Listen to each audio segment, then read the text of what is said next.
এ উম্মে সালিমা আর মাইমুনা, তোমরা গৃহের ভিতরে যাও। বলতেছে কেন যাব? আমার একজন সাহাবী আমার কাছে আসতেছে, বলতেছে ইয়া রাসূলুল্লাহ, ইয়া হাবিবাল্লাহ, আব্দুল্লাহ ইবনে মাকতুম তো অন্ধ সাহাবী, সে তো দেখতে পায় না।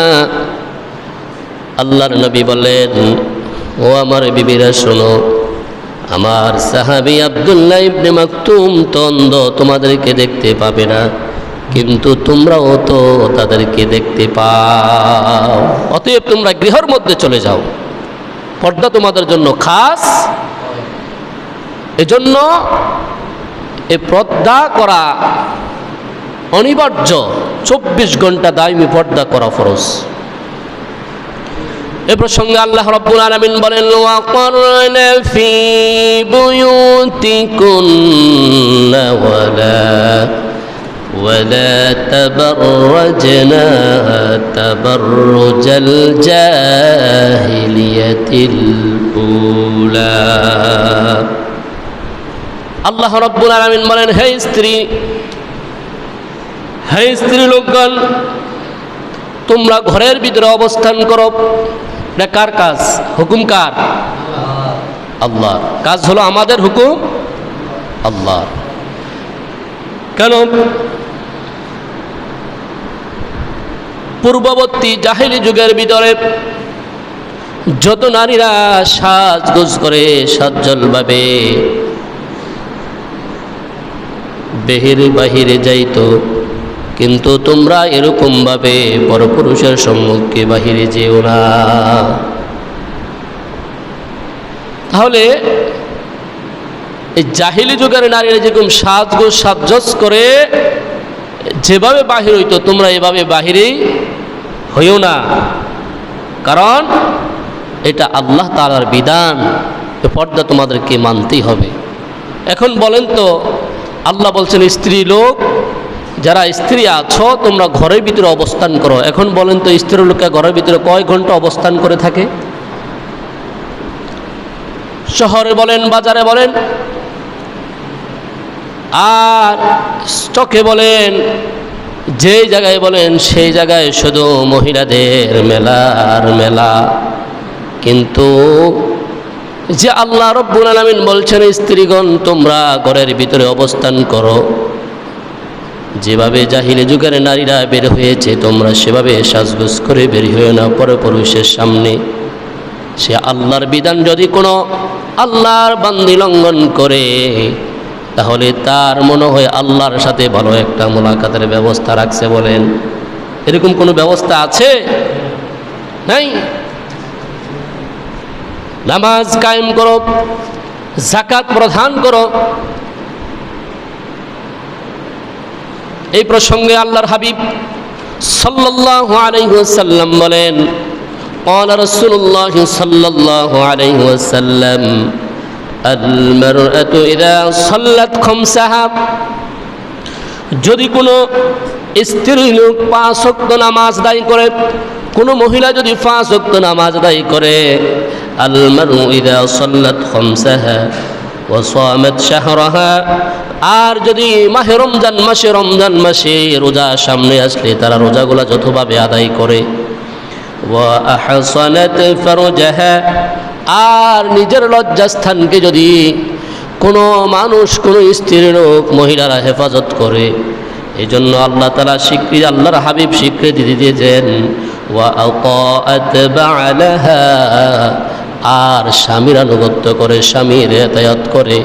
আল্লাহর নবী বলেন, ফালতাদখুলু মিন আবওয়াবিল জান্নাতি শাইআ, আর এই 4টা জিনিস কোন স্ত্রী লোক যদি করতে পারে, আল্লাহ রাব্বুল আলামিনের হাবিব ঘোষণা দিয়েছেন, আপনারা আমার নবী ঘোষণা দিয়েছেন, আল্লাহ রাব্বুল আলামিন তাকে জান্নাতের উচ্চ মাকাম দান করবে। জোরে বলি সুবহানাল্লাহ। তাহলে আমরা আজকে শিখব দাইমি 24 ঘন্টা ফরজ। এখন পর্দা করা ফরজ। যখন এই পর্দা পুরুষের জন্য ফরজ, মহিলাদের জন্য ফরজ, এই পর্দা যদি কোনো মানুষ লঙ্ঘন করে আর এই পর্দা যদি কোনো মানুষ বরখেলাপ করে আমার আল্লাহর কিছু আসে যায় না। এর কারণে কিন্তু আপনাকে আমাকে আল্লাহর কাঠ করে শাস্তির জবাবদিহি করতে হবে, জবাবদিহিটা করতে হবে। আমার স্ত্রী যদি পর্দা না করে আমাকে জবাবদিহি করতে হবে। বাবার অবর্তমানে যদি কোনো মানুষ বাবার বড় ছেলে থাকে, তাহলে বোন যদি পর্দা না করে, মা যদি বেপর্দা চলে, স্ত্রী যদি বেপর্দা চলে, একই পুরুষ আল্লাহর কাঠ করে জবাবদিহি করতে পারে। কিন্তু এবার বলেন তো, আমাদের স্ত্রী, ভাই, বোন, মা যারা আছে তারা কি দাইমি 24 ঘন্টা আপনার আমার মতো যারা আমরা আছি? এবার চিন্তা করেন, কেউ কি পর্দার ভিতর আসি? কথা বলেন, আসি? নাই, পর্দার ভিতরে নাই। আমরা যে শুনতে মনে চায় সেখানে চলে যাই, রাস্তা ঘাটে বাজারে চলা ফেরা। আপনি সহায় দেখেন, শহরের ভিতরে কিন্তু এখন এই জন্য বরকত রহমত সব কিছু আল্লাহ তাআলা আস্তে আস্তে উঠিয়ে নিয়ে যেতেছে। গজব আর গজব আমাদের চারদিকে বেষ্টনে দিতেছে। তাদের কোনো এই কাজ নয়, ঘরের ভিতরে অবস্থান করা আর 5 ওয়াক্ত নামাজ পড়া, মাহে রমজান আসলে রোজা রাখা, এমনকি স্বামীর আনুগত্য করা। স্বামীর আনুগত্য এতবাদ করবে দূরের কথা, উল্টা স্বামী স্ত্রীর আতায়াত করতে হয়। জোরে বলি না আউযুবিল্লাহ। এরকম স্ত্রী আছে না নাই? কথা বলে আছে না নাই? যারা স্বামীকে স্বামী বলে গণ্য করে না, বুঝবেন এরই পরকীয়ার মধ্যে আসক্তি হয়, নিজের স্বামী তার কাছে ভালো লাগে না। সম্মানিত হাজিরিন, আসলে আজকে দেখেন এই পর্দার, যদি আমি আল্লাহর বিধান অনুযায়ী পর্দা করি, কার বিধান?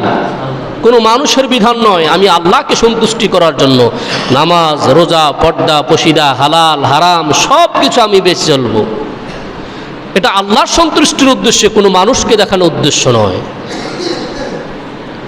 আর লজ্জাস্থানকে যদি কোনো মানুষ স্ত্রী হেফাজত করতে পারে আর স্বামীর আনুগত্য করতে পারে, আল্লাহর হাবিব বলেছেন জান্নাতের 8টা দরজা তার জন্য খোলা থাকবে। যেই দরজা যে মন চায় ওই স্ত্রী, ওই মহিলা, ওই লোক ওই দরজা দিয়ে প্রবেশ করতে পারবে। জোরে বলি সুবহানাল্লাহ। কোন স্বামীর এতায়াত নাই, রোজা যদি রাখে, নামাজের ধার দাঁড়িয়ে কিন্তু এরা কম, রোজার মধ্যে পাক্কা, পর্দার মধ্যে বরখেলাপ, নামাজের মধ্যে অলসতা বেশি মহিলাদের। আর স্বামীর এতায়াত নাই, স্বামীর কদর নাই। আল্লাহর হাবিব অন্য একটা হাদিসের মধ্যে বলেন, যেই স্ত্রী লোক ইন্তেকাল করার পরে স্বামী যদি ওই স্ত্রীর উপরে খুশি হয়ে যায়, আল্লাহর হাবিব বলেছেন ওই স্ত্রী লোকটা জান্নাতি। জান্নাতি যদি বলি সুবহানাল্লাহ। এখন কয়জন স্ত্রী স্বামীর মন জয় করে কবরে গেছে? এটা তো ভাবা দরকার। এজন্য ইসলাম শরিয়া অনুযায়ী আমাদেরকে এখনো সময় আছে আল্লাহর দিকে ফিরে আসা। নামাজ, আমাদের দৈনন্দিন কাজ হলো নামাজ, হালাল হারামকে বেঁচে চলা, আর যা ইসলামের বিধিবিধান আছে আমাদেরকে তাই মেনে চলা। আজকে দেখেন তো পুরো বিশ্বের ভিতরে এক এক পর একটা ঘটনা ঘটতেছে একের পর এক।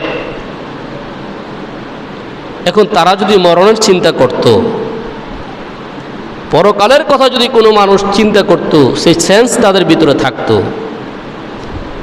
তাহলে যারা শয়তানি কাজের মধ্যে লিপ্ত আছে তারা মনে করে এইটাই আমাদের জন্য বালাখানা, জান্নাত। পরকাল বলতে আমাদের কাছে কিছুই নেই। ওই শয়তানকে অনুসরণ যারা করবে তাদের এই মৃত্যুটা এরকমই হবে। নবীর একজন সাহাবী মৃত্যুর শয্যায় পড়ে আছে, আর তার কিছু বন্ধু বান্ধব মৃত্যুর শয্যায় পড়ে আছে। তাকে কিছু কোরআন তেলাওয়াত করতেছে, কোরআন তেলাওয়াত করে তাকে তালিম দিতেছে। বলে না, যদি কোনো মানুষ কোরআন তেলাওয়াত না করে আল্লাহর হাবিব বলেছেন কালিমার তালকিন দাও, এই কালিমা যদি নসিব হয়ে ঈমান নিয়ে কবরে যেতে পারে আল্লাহ তাআলা তাকে মাফ করে জান্নাতে দিবে। জোরে বলে সুবহানাল্লাহ। এখন বন্ধু বান্ধবরা কি করতেছে? কালিমার তালকিন দিতেছে, তার নামাজ রোজা পর্দা বসিদা দান সদকা কোনো কিছু কমতি নয়। আল্লাহর নবীর সাহাবী তার বন্ধু বান্ধবরা এসে বলছে মৃত্যুর শয্যায় পড়ে আছে, তাকে আমরা কিছু কালিমার তালকিন দেই। তাকে বলতেছে লা ইলাহা ইল্লাল্লাহ। এখন দিতেছে, প্রথমবার যখন কালিমার তালকিন দিল, দেওয়ার পরে ওই সাহাবী মুখটাকে অন্যদিকে ফিরিয়ে নিলেন। আবার যখন এই পাশে বলে এ আল্লাহর নবীর প্রিয় সাহাবী, তুমি কালিমা পড়ো লা ইলাহা ইল্লাল্লাহ, শুধু এই বাক্যটা পড়ো, আল্লাহ ছাড়া কোনো ইলাহ নাই, কোনো মাবুদ নাই, কোনো উপাস্য নাই। আবার এখান থেকে মুখ ফিরিয়ে নিল। সমস্ত সাহাবীরা তার বন্ধু বান্ধবরা আশ্চর্য হয়ে গেল, কি ব্যাপার, সে তো কোনো দিক দিয়ে কমতি আমল করে নাই, আজকে কেন তার কালিমার তালকিন তার কাছে ভালো লাগে না? নিশ্চয় একটা রহস্য আছে। একথা বলার পরে কিছুক্ষণ পরে তার যেই সাহাবী কোনো কথা বলে নাই, কালিমার তালকিন দিল, মুখ ফিরিয়ে নিল, কিন্তু দেখতেছে কিছুক্ষণ পরে ওই সাহাবীর জবান দিয়ে আবার কথা বলতেছে। জোরে বলি সুবহানাল্লাহ। ডাক দিয়ে বলতেছে আমার বন্ধুরা ও আমার বান্ধবরা, শোনো, তোমরা যখন আমাকে প্রথম তালকিন দেওয়া শুরু করেছো, কালিমার তালকিন দেওয়া শুরু করেছো, ওই মৃত্যুর মুহূর্তে ওই শয়তান ইবলিস এসেছে আমাকে ধোঁকা দেওয়ার জন্য, বলতেছে আমি এক গ্লাস পানি এনেছি, এই পানিটা যদি তুমি পান করতে পারো তাহলে এটার ভিতরে কালিমা সব কিছু আছে। যদি বলে নাউজুবিল্লাহ, এটা খাও, খাইলে তোমার সব কিছুই। সাহাবী ওই সময় আমাকে যখন শয়তান অসহসা দিতেছে মৃত্যুর শয্যায়, আমি মুখটা ফিরিয়ে নিলাম। দ্বিতীয়বার যখন আবার ওই পাশে শয়তান আমাকে বলতেছে হে আল্লাহর নবীর সাহাবী, খাও তুমি, এটার ভিতরে কালিমার সব কিছু দেওয়া আছে, এইটাই খাইলে তুমি সব কিছু পেয়ে যাবে, তখন আমি এই মুখটা এখান থেকে সরে এনেছি, কিন্তু আমি এটা পান করি নাই, যারা শয়তানের পক্ষে কাজ করেছে কিন্তু তারাই পান করবে। এজন্য আমার গলা শুকিয়ে যাচ্ছে, কিন্তু আমি এরপরও এই শয়তানের এই পানি আমি পান করি নাই। আমাকে আল্লাহ তাআলা বলেন আমার জন্য শারাবান তাহুরা, যেই পানিটা আল্লাহ তাআলা আমার জন্য রেখেছে কাউসারের, সেটা একবার যদি আমি পান করতে পারি বা কোনো জান্নাতি লোক পান করতে পারে, তার কিয়ামত পর্যন্ত কোনো আর তৃষ্ণা ধরবে না। যদি বলে সুবহানাল্লাহ। এটা মধুর চেয়েও মিষ্টি, দুধের চেয়েও সাদা, সেটা হলো শারাবান তাহুরা। জোরে বলে সুবহানাল্লাহ। সাকাহুম রাব্বুহুম শারাবান তাহুরা, জান্নাতি লোকদেরকে আল্লাহ তাআলা এই শরবতটা পান করাবেন, সেটা হলো হাউজে কাউসার। জোরে বলে সুবহানাল্লাহ। এই হাউজে কাউসার এর মালিক একমাত্র আপনার আবার নবী। জোরে বলে সুবহানাল্লাহ। এখন যারা নামাজ পড়ে না, পর্দা করে না, হালাল হারাম বেঁচে চলে না, মাহে রমজানের রোজা রাখে না, লজ্জাস্থানকে হেফাজত করে না, তাহলে তারা কখনো শারাবান তাহুরার অধিকারী হতে পারবে না। এজন্য আজ থেকে আমরা ওয়াদা করি, আমাদের জন্য পর্দা খাস, নামাজ যেরকম ফরজ, দাইমি 24 ঘন্টাও ফরজ। এই পর্দাকে আমরা অবহেলা করে আমরা চলতেছি মার্কেটে, রাস্তায় ঘাটে, যেখানে মন চায়, শহরে বাজারে দেখো, সব জায়গায় দেখে নারীদের মেলা আর মেলা। কিন্তু যখন আপনাকে জিজ্ঞাসা করা হবে এই পর্দার ব্যাপারে, কিন্তু আমাকে জিজ্ঞাসা করা হবে তোমার স্ত্রী পর্দা করলো না কেন, তোমার বোন পর্দা করলো না কেন, মা কেন পর্দা করলো না, জিজ্ঞাসা করা হবে। এবং প্রত্যেকটা মানুষকে কুল্লুকুম রাইউন ওয়া কুল্লুকুম মাসউলুন আন রাইয়াতিহি, প্রত্যেকটা পরিবারের দায়িত্বে যিনি আছেন নিয়োজিত, আল্লাহ কাট করা তাকে জবাবদিহি করতে হবে। এজন্য এখন থেকে সতর্ক হয়ে যান, তবে ইস্তেগফার পড়ি, আল্লাহ তাআলা আমাদেরকে সেই কঠিন আযাবের সম্মুখীন আমাকে না হওয়াটাই বেটার, না হওয়াটাই ভালো। যদি আযাবের সম্মুখীন আমরা হয়ে যাই, আল্লাহর যদি দয়াময়া যদি আপনার আমার প্রতি না হয়, তাহলে রাসূলের শাফায়াত যদি আমার জন্য নিবার্য না হয়ে থাকে, তাহলে আমাদের উপায় থাকবে না। চলুন আমরা আল্লাহর দিকে ফিরে আসি, আল্লাহর দিকে এসে আমরা আল্লাহর কাছে তওবা ইস্তেগফার করি, আল্লাহর কাছে মাফ চাই, ক্ষমা চাই, আল্লাহর বিধিবিধানগুলো মানি। মার্কেটে, শহরে, বন্দরে যেখানে যাওয়া দরকার আর কোনো মানুষ যদি কোনো স্ত্রী লোক পর্দা করে, অনেক মানুষ মহিলারা পর্দা করে, পর্দা করার পরে কিছু মশারির মতো পাতলা কিছু ড্রেস আছে বিজাতিরা, এদেরকে ফরাইয়া কিছু আলতা লিপস্টিক শুনো আইবুড়ো যা দরকার সাজগোজ করার জন্য এগুলো লাগায় মার্কেটে ছাড়িয়ে দিতেছে। এক একবার এক এক ড্রেস ইন্ডিয়ান থেকে প্রোডাক্ট ঈদ উপলক্ষে ছাড়ে, আর বাংলাদেশে সেগুলা রিসিভ করে করে বাংলাদেশের মহিলা মেয়ে সবারকে অর্ধলঙ্গ করে মার্কেটে বাজারে ছাড়তেছে। ঠিক কিনা বলেন? এদিকে আমাকে সতর্ক হতে হবে। এই টাইট পোশাক আপনাকে আমাকে, আমার বোনকে আমি পরাবো না, আমার স্ত্রীকে আমি পরাবো না, যেটা কি অন্য পুরুষ এখান থেকে আকর্ষিত না হয় সেদিকে আমাকে আপনাকে নজর রাখতে হবে। কমে মানুষ চাইছে একটু দিশি শখ করে, না, এটা ইসলামের বিধান নয়। ইসলামের বিধান হলো ঢিলাঢালা পোশাক পরবে, আর যেটা এমনভাবে পোশাকটা ব্যবহার করতে হবে অন্য পুরুষ তাকে নিয়ে যদি কোনো মন্তব্য না করতে পারে, সেদিকে খেয়াল রাখতে হবে। এজন্য পর্দা করাতে হলে খাস পর্দা করাতে হবে, আর এই পর্দাই আপনার আমার জন্য, সেটা দিকে আল্লাহ তাআলা আপনাকে আমাকে হেফাজত করবে, মাফ করবে। এখন থেকে সময় আছে আল্লাহর দিকে ফিরে আসার, খাস পর্দা করার, নামাজ পড়ার, আল্লাহর দিকে ফিরে আসেন। আমি নামাজ পড়লাম কিন্তু আবার লজ্জাস্থানকে হেফাজত করলাম না, আমার জবানকে হেফাজত করলাম না, তাহলে এই নামাজে আপনার আমার কোনো উপকার আসবে না। কোনো মানুষ যদি দুইটা জিনিসকে হেফাজত করতে পারে, আল্লাহর নবী বলেন, এখানে পুরুষের কথা বলে নাই, নারীর কথা বলে নাই, আল্লাহ তাআলার হাবিব বলেন, যদি কোনো আমার উম্মতি দুইটা জিনিস হেফাজত করে, আল্লাহ তাআলার নবী বলেন, এই উম্মত আর উম্মতির জন্য জান্নাতের জিম্মাদার স্বয়ং আমি নবী হয়ে যাব। জোরে বলি সুবহানাল্লাহ। একটা হলো জবান, আর একটা হলো লজ্জাস্থান। এই দুইটা জিনিস দিয়ে আমরা এই ঘন্টার পর ঘন্টা, সেকেন্ডের পর সেকেন্ড গুনাহ করতেই থাকি। কি বলেন? করি না?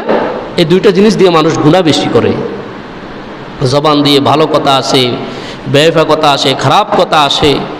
এই জবান দিয়ে আমরা কত মিথ্যা সাক্ষী দিয়েছি, কত মানুষকে পাশিয়েছি, এখানের পেজ ওইখানে লাগাইছি, কত কথাই আমরা বলেছি। এই জবান হেফাজত যদি না করতে পারি, এই নামাজ কোনো উপকারে আসবে না, এই রোজা কোনো উপকারে আসবে না। এজন্য দুইটা জিনিসকে হেফাজত করতে পারলে জান্নাতের জিম্মাদার হবে নবী। আর কিছু লাগবে? কথা বলেন, লাগবে কি না? আমরা দুনিয়ার স্বার্থে পড়ে গেছি। আজকে দেখেন, এই যে গাজীপুরে যে ইমাম, তাকে মানুষ এভাবে নির্যাতন করে, নিপীড়ন করে হত্যা করেছে পরিকল্পিতভাবে। তার কিন্তু অন্যায় ছিল 26 তারিখ সে তার সমাবেশে গেছে। আজকে সমাবেশে গিয়ে সাধারণ মানুষ যাইতে পারে না।